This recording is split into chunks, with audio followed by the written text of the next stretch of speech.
Hello, Serendipity students and Ladybug class. Miss Carla here, and I'm going to read you a book today called Marshmallow. And the story and pictures are by Clare Turlay Newberry. And I brought an old friend from the Ladybug class along with me. That's right, it's Bartholomew. And Bartholomew is very excited about the book because it's about a bunny that looks like him. Oh, I'm so excited. So here he is. He's going to listen to the story too. I'm going to put him over here, right on the side of my desk. Say, bye, Bartholomew. Bye-bye.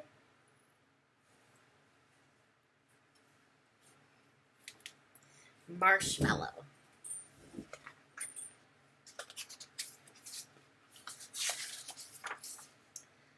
Oliver was a gray cat with tabby markings who lived in an apartment. Many a cat has to catch his dinner before he can eat it, but Oliver was lucky. When he was hungry, all he had to do was mention the fact to Miss Tilly, and she would open the refrigerator and get out his liver or chopped beef.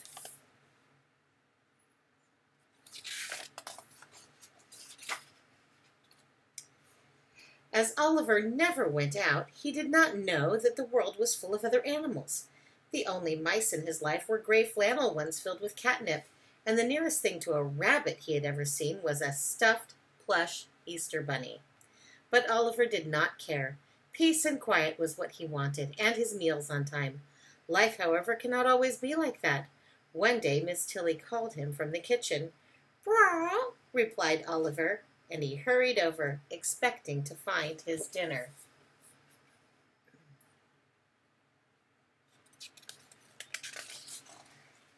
Instead, Miss Tilly was smiling at something she held in her two cupped hands. It was small and white and furry. "What do you think of this, Oliver?" she said. "Its name is Marshmallow." She held the furry thing to her cheek for a moment, then set it on the floor.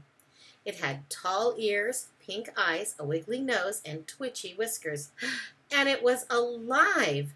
Oliver was appalled. He took one wild look at the creature, then squinched his eyes tight shut. "Oliver, what's the matter with you?" cried Miss Tilly.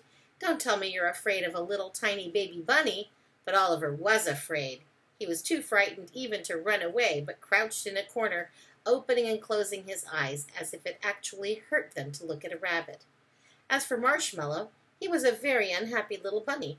All he wanted was to be at home again with his nice, warm, furry mother.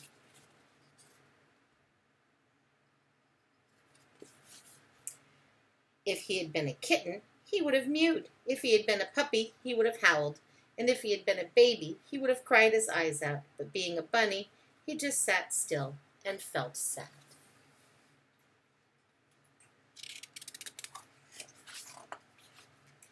However, Marshmallow cheered up a bit when he had his dinner, a raw carrot and a bowl of rolled oats. The bowl said D-O-G on it, for the shop did not have any dishes with R-A-B-B-I-T or B-U-N-N-Y on them. But as Marshmallow could not read this, it did not matter much.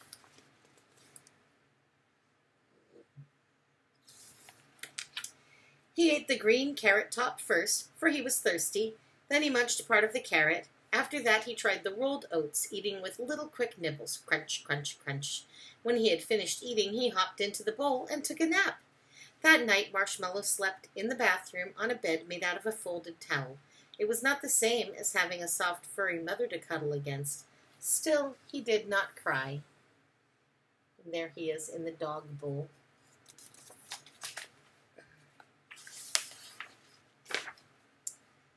Nor did he yowl for his breakfast the next morning.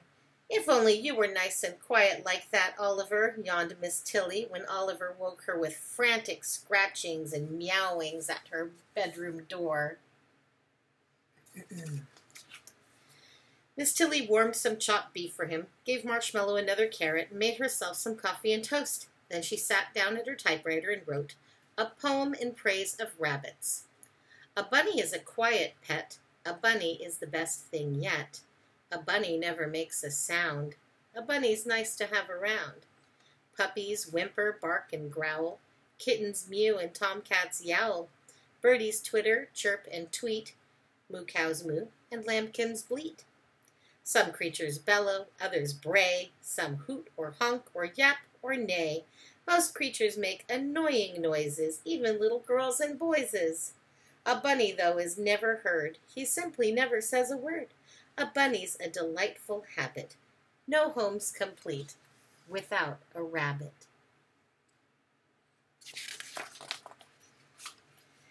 That morning, Oliver felt much braver. He hardly squinched his eyes at all when he looked at the bunny now, and by afternoon he was watching Marshmallow with an expression that would have terrified an older and wiser rabbit. Marshmallow, however, was like a tiny new baby that scarcely noticed what went on. He ate when he was hungry, and the rest of the time he slept with his paws tucked up under him to keep them warm. Oliver began creeping toward the sleeping bunny, his eyes glaring wickedly. But just as he got ready to spring, Miss Tilly cried, "Oliver, don't you dare hurt that bunny!" Oliver sat up, blinking innocently. "This just isn't going to work out," Miss Tilly told herself sadly. "Cats always have hunted rabbits, and I suppose they always will." She put Oliver in the other room, and after that she did not let him come near Marshmallow.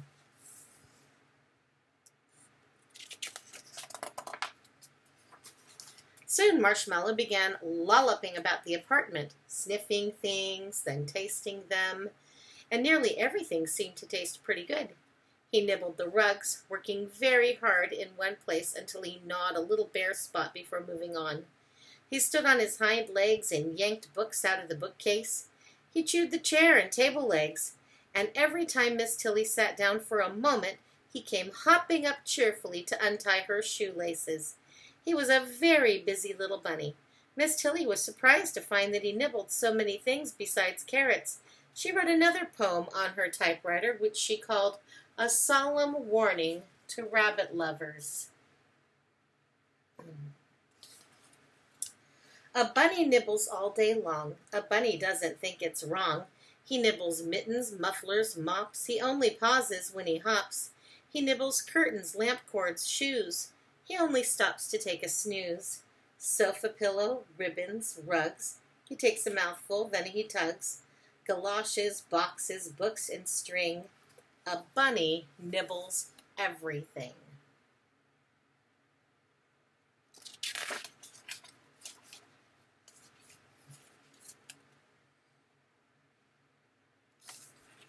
One afternoon, Miss Tilly stayed out later than usual. When Oliver woke from his nap, there was no dinner waiting for him, so he trotted to the door of the other room and said, "Meow."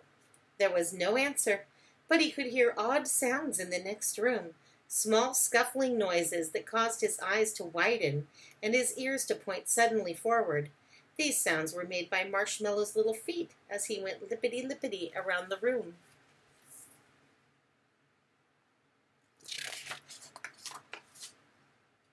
Marshmallow had discovered Miss Tilly's old plush Easter bunny and had thoroughly nibbled its whiskers.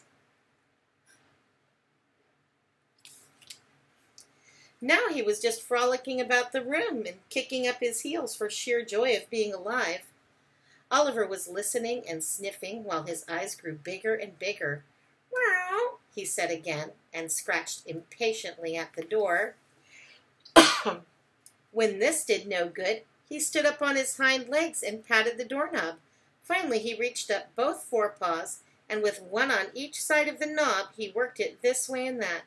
At last there was a small click, the door swung open, and Oliver padded silently into the next room, and there was that rabbit skipping about as if he hadn't a care in the world.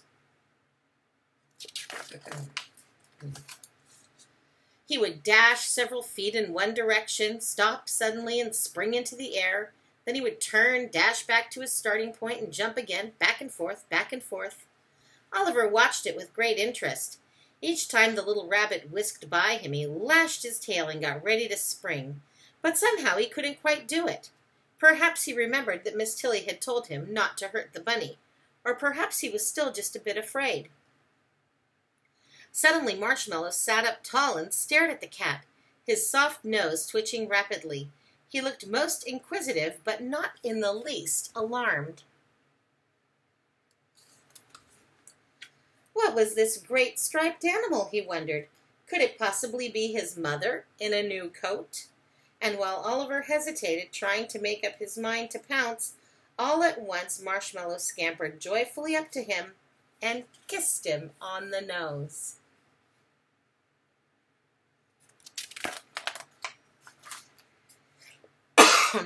Marshmallow shut his eyes and snuggled close, blissfully happy to have found another furry animal. Even when Oliver opened his jaws and took hold of him with his teeth, Marshmallow was not afraid. For the next moment, Oliver was licking his face as tenderly as any mother cat with her kitten, and like any mother cat, he licked the fur in the wrong direction, so that it stood up on end and looked all mussed up.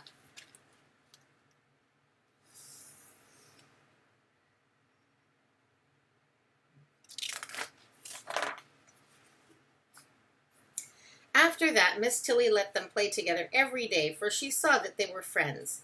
They romped like two kittens, and whenever the cat went, Marshmallow followed, lippity-lippity, right at his heels. And whenever Oliver lay down to take a nap, the bunny cuddled up to him as close as he could get.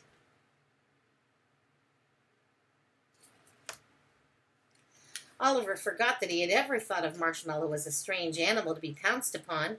He adopted the little bunny and brought him up as his own kitten, and although Oliver never said so, I cannot help thinking that in time he came to agree with Miss Tilly that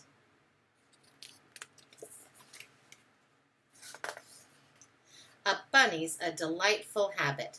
No home's complete without a rabbit.